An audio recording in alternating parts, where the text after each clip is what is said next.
Halo semuanya, di sini kami akan mempresentasikan hasil diskusi kelompok kami untuk tugas besar mata kuliah pemrograman linier.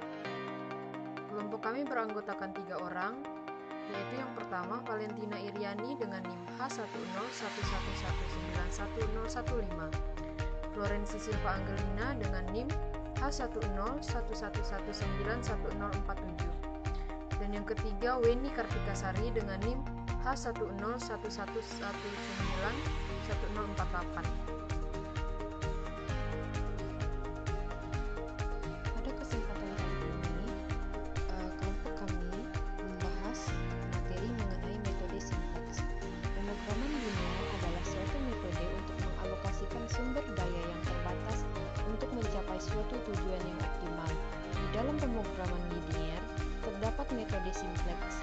Metode simplex merupakan suatu cara untuk menyelesaikan soal-soal pemrograman linear, di mana pengulangan prosedur matematis itu dilakukan untuk menguji titik-titik sudut sehingga ditemukan penyelesaian optimal.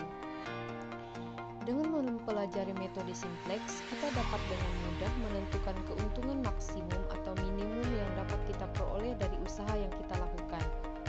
Sebelum melakukan perhitungan untuk memunculkan solusi optimal, pertama sekali bentuk umum pemrograman linier diubah ke dalam bentuk baku terlebih dahulu. Ada beberapa hal yang harus diperhatikan dalam membuat bentuk baku, yaitu 1.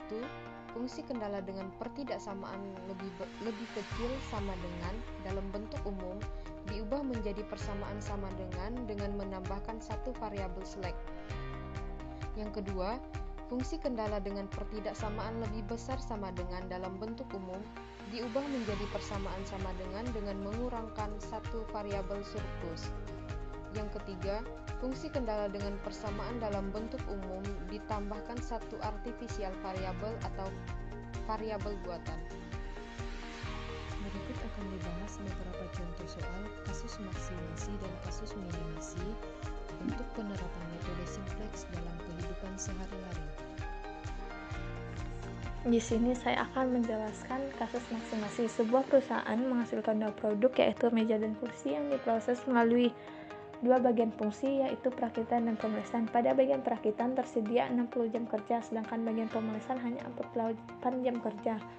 Untuk menghasilkan satu meja diperlukan 4 jam kerja perakitan dan 2 jam kerja pemenulisan. Sedangkan untuk menghasilkan satu kursi diperlukan 2 jam kerja perakitan dan 4 jam pemenulisan. Laba untuk setiap meja dan kursi yang dihasilkan masing-masing 80.000 dan 60.000. Berapa jumlah meja dan kursi yang optimal dihasilkan? Nah, untuk mempermudah kita mengetahui meja sebagai X1 atau X2, kursi sebagai X1 atau X2, maka kita perlu membuat tabel.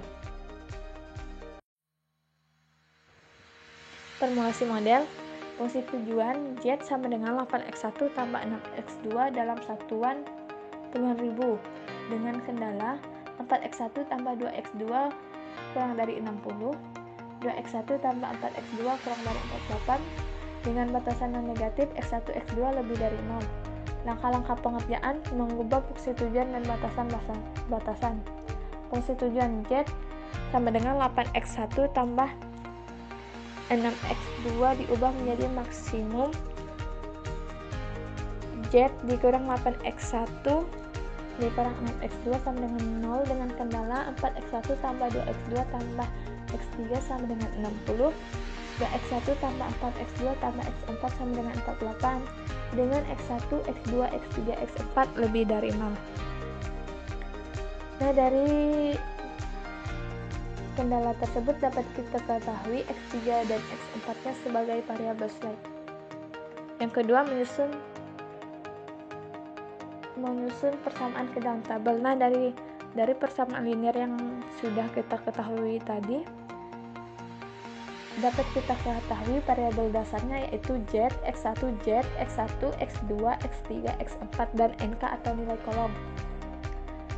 Sehingga kita tinggal memasukkan nilai-nilai yang sudah diketahui, yaitu Z nilai Z yaitu 1, X1 nya min 8, X2 nya min 6, X3 nya 0, X4 nya 0, dan NK nya 0.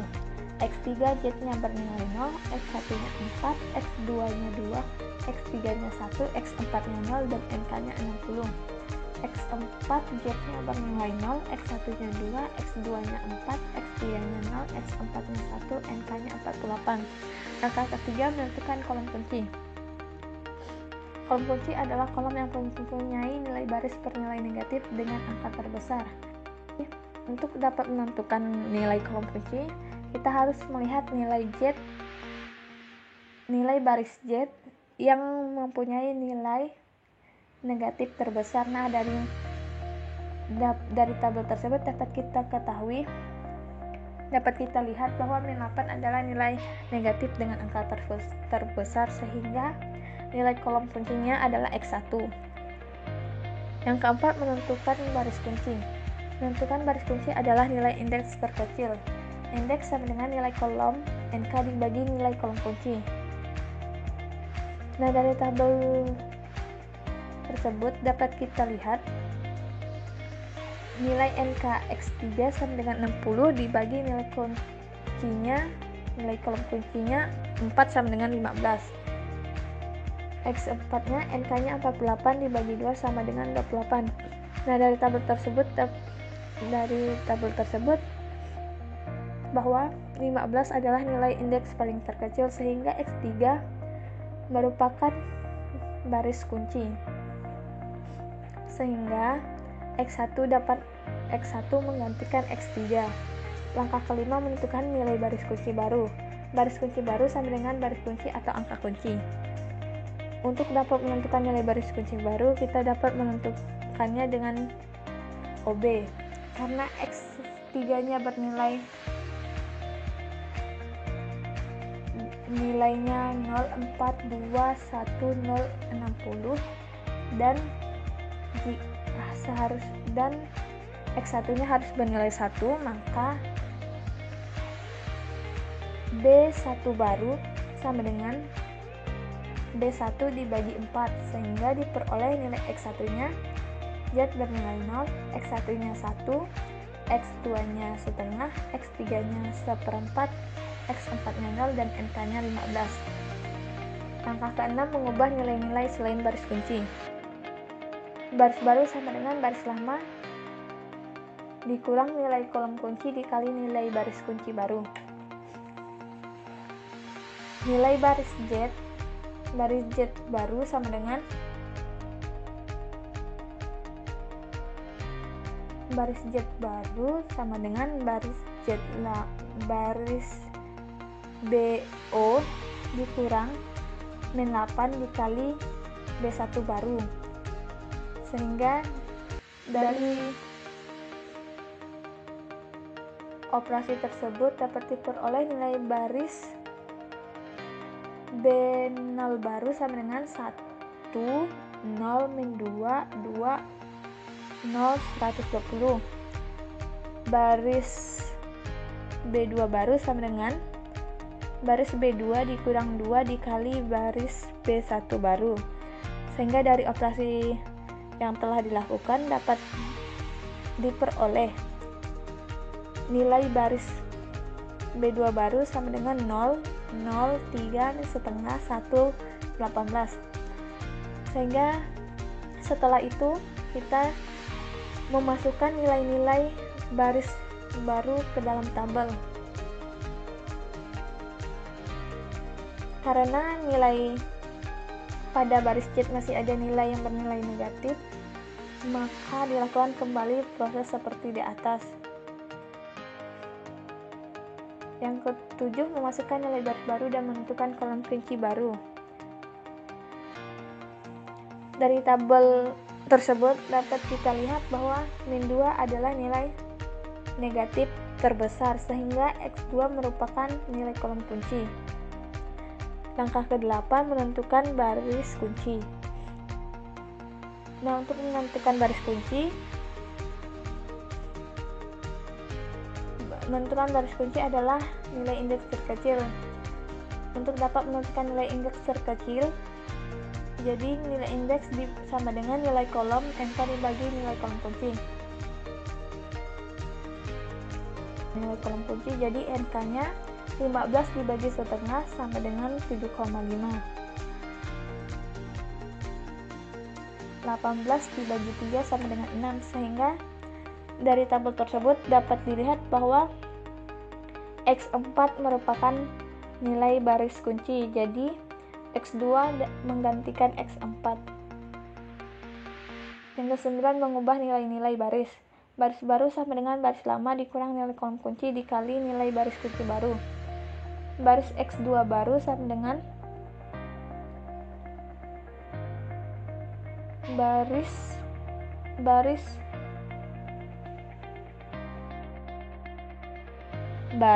B2 baru sama dengan nilai baris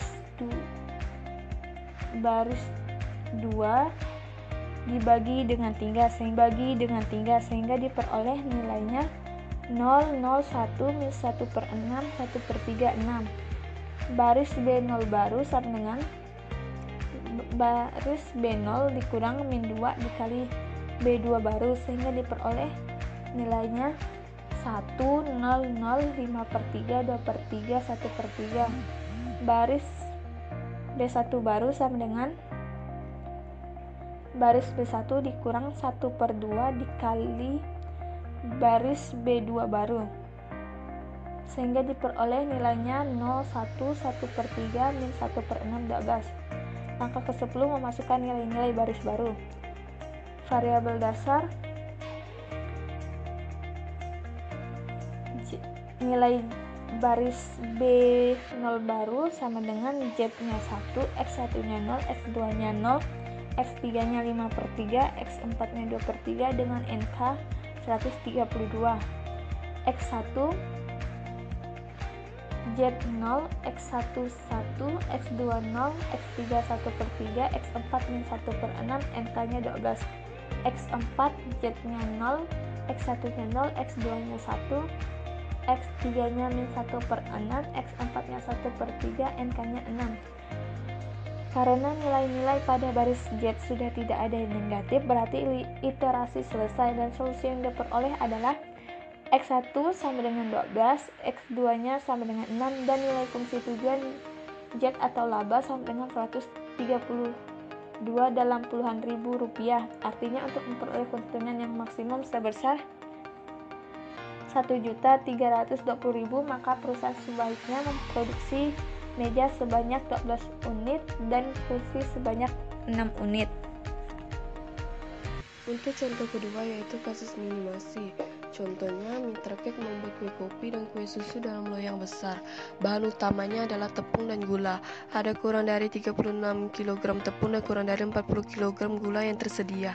Sama membuat satu loyang kue kopi dibutuhkan 6 kg tepung dan 5 kg gula, serta untuk membuat satu loyang kue susu dibutuhkan 2 kg tepung dan 5 kg gula. Masing-masing membutuhkan masa kerja 2 jam untuk kue kopi dan 4 jam untuk kue susu. Untuk masa kerjanya kurang dari 28 jam. Satu loyang kue kopi memiliki untung Rp5.000, sedangkan satu loyang kue susu memiliki untung Rp3.000. Tentukan jumlah loyang kue kopi dan kue susu yang harus diproduksi mitra cake setiap hari sehingga keuntungan akan minimal. Dari contoh di atas, kita akan menentukan fungsi tujuan dan fungsi kendalanya. Untuk fungsi tujuannya adalah minimumkan Z sama dengan 5X1 ditambah 3X2. Untuk fungsi kendalanya yang pertama 6X1 ditambah 2X2 kurang dari sama dengan 36. Yang kedua 5X1 ditambah 5X2 kurang dari sama dengan 40. Yang ketiga 2X1 ditambah 4X2 kurang dari sama dengan 28. Batasan negatifnya X1, X2 lebih dari sama dengan 0. Langkah-langkah pengerjaan. Formulasi formul gamma linier di atas dapat diubah menjadi bentuk standar dengan fungsi tujuan diubah menjadi bentuk maksimum. Maksimum kan min Z sama dengan Z sama dengan min 5X1 dikurang 3X2 ditambah 0S1 ditambah 0S2 ditambah 0S3 sama dengan 0. Selanjutnya bentuk baku. Variabel buatan ini bisa kalian gunakan variabel apa saja selain dari variabel yang sudah ada. Di sini kami menggunakan variabel S1, S2, dan S3. Perlu diketahui setelah variabel buatan ini, tanda kurang dari sama dengan berubah menjadi sama dengan. Karena tandanya kurang dari sama dengan, maka bentuk bakunya ditambahkan dengan variabel. Jadi didapatkan 6x1 ditambah 2x2 ditambah s1 sama dengan 36. Yang kedua 5x1 ditambah 5x2 ditambah s2 sama dengan 40. Yang ketiga 2x1 ditambah 4x2 ditambah s3 sama dengan 28 dengan batasan non negatifnya x1, x2, s1, s2, s3 lebih dari sama dengan 0. Selanjutnya, masukkan angka-angka tadi ke dalam sebuah tabel. Adapun nanti tabelnya ini akan mempermudah kita dalam perhitungan menggunakan metode simplex. Dan inilah bentuk tabelnya. Selanjutnya kita akan menentukan kolom kunci dan baris kunci. Untuk menentukan kolom kunci kita perlu mengetahui kolom mana yang memiliki nilai positif terbesar di Z. Pada kasus ini kolom X1 lah yang memiliki positif terbesar yaitu 5. Baik, selanjutnya kita akan menentukan baris kunci.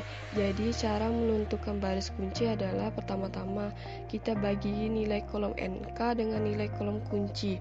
Misalkan 36 dibagi 6 sama dengan 6, 40 dibagi 5 sama dengan 8, dan 28 dibagi 2 sama dengan 14.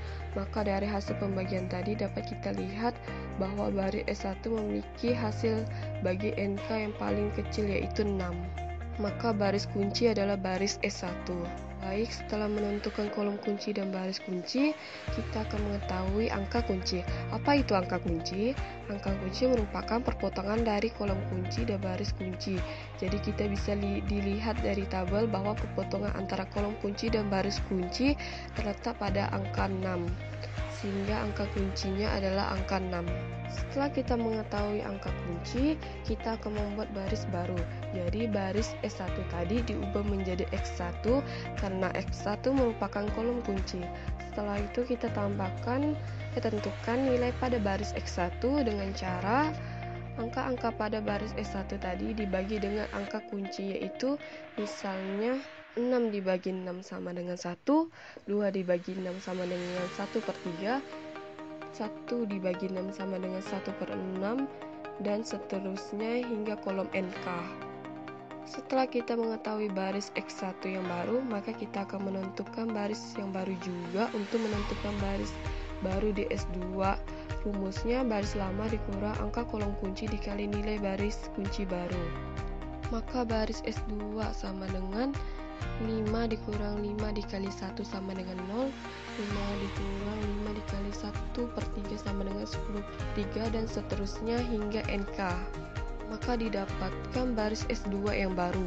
Selanjutnya kita menentukan baris baru di S3 dengan rumus sama seperti yang tadi, namun yang membedakan adalah angka kolom kunci.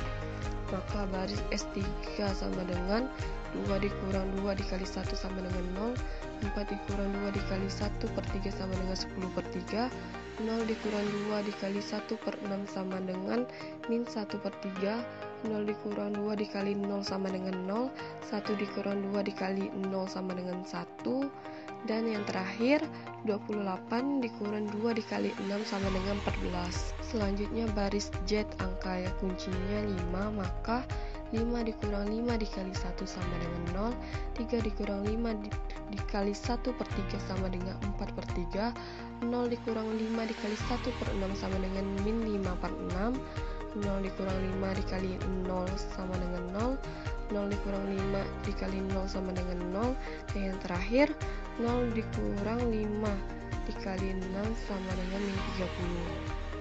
Selanjutnya, karena di fungsi tujuan masih ada bilangan positif, sedangkan untuk mendapatkan keuntungan minimum, baris Z tidak boleh ada angka positif. Sehingga bagaimana caranya agar pada baris tidak boleh ada mengandung angka positif terbesar? Sama seperti cara tadi mencari kolom baru dan baris baru, maka didapatkan tabel sebagai berikut. Sama seperti tadi, kita lihat kolom kunci mana yang mengandung angka positif, maka kolom kuncinya terletak pada kolom X2 yaitu 4/3. Selanjutnya kita menentukan baris kunci sama seperti tadi. Pertama-tama bagi kolom kunci NK dengan kolom X2 yang merupakan kolom kunci. Misalnya 6 dibagi 1/3 sama dengan 18, 10 dibagi 10/3 sama dengan 3, dan 16 dibagi 10/3 sama dengan 48. Maka dari hasil pembagian tadi dapat kita lihat bahwa baris S2 memiliki hasil bagi NK dengan kolom X2 yang merupakan kolom kunci dengan angka kuncinya yaitu 10/3. Setelah itu kita membuat baris baru, jadi baris S2 tadi diubah menjadi X2 karena X2 merupakan kolom kunci. Setelah itu kita menentukan nilai pada baris baru X2 dengan cara angka-angka pada baris S2 tadi dibagi dengan angka kunci. Misalnya 10/3 dibagi 10/3 sama dengan 1, min 5/3 dibagi 10/3 sama dengan min 1/4, 1 dibagi 10/3 sama dengan 3/10, 0 dibagi 10/3 sama dengan 0, dan NK-nya 10 dibagi 10/3 sama dengan 3. Setelah kita mengetahui baris X2 yang baru, maka kita akan menentukan baris yang baru juga. Untuk menentukan baris X1, rumusnya sama seperti tadi, baris lama dikurang angka kolom kunci dikali nilai baris kunci baru. Maka baris X1 sama dengan 1 dikurang 1/3 dikali 0 sama dengan 1. Yang kedua, 1/3 dikurang 1/3 dikali 1 sama dengan 0. Ketiga, 1/6 dikurang 1/3 dikali min 1/4 sama dengan 1/4. Keempat, 0 dikurang 1/3 dikali 3/10 sama dengan min 1/10. Kelima, 0 dikurang 1/3 dikali 0 sama dengan 0. Keenam, 6 dikurang 1/3 dikali 3 sama dengan 5. Baris S3, 0 dikurang 10/3 dikali 0 sama dengan 0. Kedua, 10/3 dikurang 10/3 dikali 1 sama dengan 0. Ketiga, min 1/3 dikurang 10/3 dikali min 1/4 sama dengan setengah. Keempat, 0 dikurang 10/4 dikali 3/10 sama dengan 1. Kelima, 1/10/3 dikali 0 sama dengan 1. Keenam, 16 dikurang 10/3 dikali 3 sama dengan 6. Untuk baris Z, karena angka kuncinya 4/3, maka 0 dikurang 4/3 dikali 0 sama dengan 0. Kedua, 4/3 dikurang 4/3 dikali 1 sama dengan 0. Ketiga, min 5/6 dikurang 4/3 dikali min 1/4 sama dengan min 1/2. Keempat, 0 dikurang 4/3 dikali 3/10 sama dengan min 2/5. Kelima, 0 dikurang 4/3 dikali 0 sama dengan 0. Dan yang terakhir, min 30 dikurang 4/3 dikali 3 sama dengan min 34. Akhirnya kolom dan baris sudah terisi dengan angka, dan kita lihat pada baris sudah tidak ada lagi mengandung angka positif, yang artinya perhitungan ini sudah benar. Jadi kesimpulannya, kita mendapatkan nilai hasil akhir dengan X1 sama dengan 5 dan X2 sama dengan 3. Karena fungsi tujuannya minimumkan Z sama dengan min Z sama dengan min 5X1 dikurang 3X2, masukkan nilai X1 dan X2. Jadi Z sama dengan min Z sama dengan min 5 dikali 5 dikurang 3 dikali 3 sama dengan min 34. Karena tadi hasil itunya min Z, maka hasilnya akhirnya adalah positif 34. Dari materi yang telah kami diskusikan dan soal-soal yang telah dibahas, maka dapat disimpulkan bahwa program linear programming digunakan untuk sebagai alat bantu dalam pengambilan keputusan untuk memaksimalkan atau meminimalkan hasil yang didapat. Metode simplex adalah suatu cara yang lazim dipakai untuk menentukan kombinasi optimal dua variabel atau lebih. Demikian presentasi kelompok kami terkait materi metode simplex. Mohon maaf bila masih terdapat banyak kekurangan dalam penyampaian materi. Kami ucapkan terima kasih untuk perhatiannya.